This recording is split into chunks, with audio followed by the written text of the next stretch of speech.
नमस्कार दोस्तों, स्वागत है आपका हिंदी नॉलेज शो में। तो दोस्तों, आज जो ये खबर है ना, इसे सुनकर मुझे बहुत दुख हुआ और यकीन मानिए आपको भी बहुत दुख होगा, क्योंकि अगर ये काम भारत के खिलाफ भारत का कोई दुश्मन देश करता या फिर यूरोप में ये काम हो रहा होता तो एक बार को हम समझ भी जाते। लेकिन ताइवान, जो कि हर रोज भारत से दोस्ती की कस्में खाता है, भारत के साथ कोऑपरेशन करने की बात कहता है और ये कहता है कि भारत हमारी सुरक्षा करे चीन के खिलाफ, वही ताइवान इतना घटिया काम करेगा किसी ने सोचा भी नहीं था। लेकिन ये खबर बताने से पहले मैं आपसे रिक्वेस्ट करूंगा कि पहले पूरे मामले को विस्तार से समझ लेना, उसके बाद कोई भी आप कमेंट करने के लिए स्वतंत्र हैं।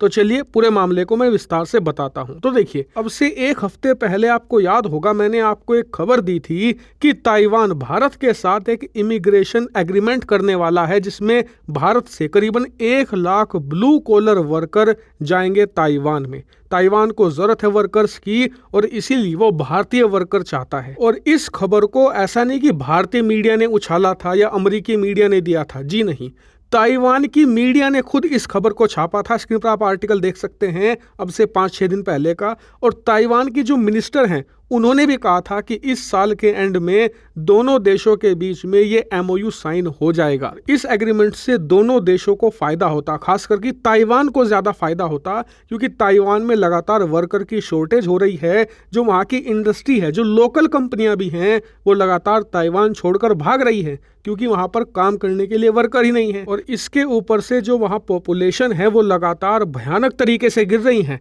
इसी वजह से इनके लिए बहुत ज़रूरी था कि 1 लाख भारतीय वर्कर ताइवान में आए और काम करें, इनके लिए इंफ्रास्ट्रक्चर खड़ा करें, नई नई सड़कें बनाएं, इनकी इंडस्ट्री को सपोर्ट करें। और भारत को इस एग्रीमेंट से कुछ खास मदद नहीं मिलने वाली थी। ज़्यादा से ज़्यादा ये होता कि जो वर्कर ताइवान में काम करते तो वो भारत में रेमिटेंसेस भेजते कुछ $100 मिलियन के, जो भारत के लिए एक तरीके से पीनट्स आप कह सकते हैं। इसलिए भारत पर इसका कोई भी बड़ा पॉजिटिव इफेक्ट नहीं था। लेकिन ताइवान के लिए ये जीने मरने का सवाल था और इसीलिए ताइवान की सरकार जल्द से जल्द ये एग्रीमेंट साइन करने वाली थी। लेकिन होता क्या है, दरअसल अब से 5 दिन पहले ताइवान के अंदर भारतीयों के खिलाफ नस्ल भेद शुरू हो जाता है। भारतीयों की नस्लों पर सवाल किया जाता है। ताइवान की जनता सोशल मीडिया पर इस बात का कड़ा विरोध करती है कि 1 लाख भारतीय उनके देश में आए। उनके अनुसार भारतीय आएंगे तो ये कानून को नहीं मानते और इसके अलावा ये यहाँ पर क्राइम भी करेंगे। यानी कि जो ताइवान के लोग हैं उनका ये कहना था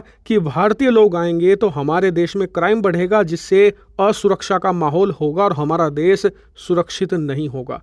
इस प्रकार के नस्ल भेद और गंभीर आरोप भारतीय लोगों पर लगाए गए। और अगर आपको लगता है कि ये सिर्फ सोशल मीडिया पर था तो कतई नहीं, ऐसा बिल्कुल नहीं था। दरअसल अब से कुछ दिन पहले ऐलान हुआ ताइवान में कि अगर भारत के साथ ये एग्रीमेंट साइन किया गया तो ताइवान के अंदर एक विशालकाय मार्च निकाला जाएगा, जिसमें ताइवान के हजारों लाखों लोग शामिल होंगे भारतीयों के विरोध में। और अगर आपको सिर्फ ये सुनकर लग रहा है कि ये तो बहुत घटिया बात है, तो ताइवान की सरकार ने इसके बाद जो किया वो तो घटियापन की हद है। दरअसल खुद इनके लेबर मिनिस्टर ने कहा था कि इस साल के एंड में भारत के साथ एग्रीमेंट होगा, ठीक है। लेकिन जब जनता का विरोध बढ़ता गया तो आज ताइवान की मिनिस्टर ने पता है क्या कहा है? उन्होंने कहा है कि ये फेक न्यूज़ है, हम भारत के साथ कोई एग्रीमेंट नहीं करेंगे। और इसके ऊपर जो उन्होंने आगे कहा उसे सुनकर तो मुझे बहुत गुस्सा आ रहा है। दरअसल उन्होंने कहा कि ये फेक न्यूज़ जानबूझकर फैलाई गई है ताकि भारतीयों के आने के नाम से ही ताइवान की जनता डर जाए, जनता के बीच दहशत मच जाए। मतलब कि ये बात वो स्वीकार कर रहे हैं कि भारतीयों के नाम से इन लोगों के मन में दहशत पैदा होती है। मतलब कि ताइवान की सरकार और जनता को लगता है कि भारतीय यहाँ पर आएंगे तो इनके देश को बर्बाद कर देंगे। इस लेवल का नस्ल भेद हो रहा है भारत के खिलाफ ताइवान के अंदर। और अगर आपको लगता है कि ये सिर्फ ताइवान में होता है तो आप बिल्कुल गलत है। अगर आपके आस पड़ोस में जानने वाला कोई भी व्यक्ति या तो जापान में रहता है या पढ़ता है या फिर कोरिया में रहता है तो आप उससे पूछ सकते हैं, या कोई आपका सोशल मीडिया पर फ्रेंड है उससे आप पूछ सकते हैं, वो आपको खुद बता देगा कि भारतीयों के साथ दुर्व्यवहार होता है इन खासकर की 3 देशों में जो कि भारत के फ्रेंडली कंट्री कहे जाते हैं। और इस बात का सबूत मैं आपको अभी दिखा देता हूँ। स्क्रीन पर आप देखें, ये है सना।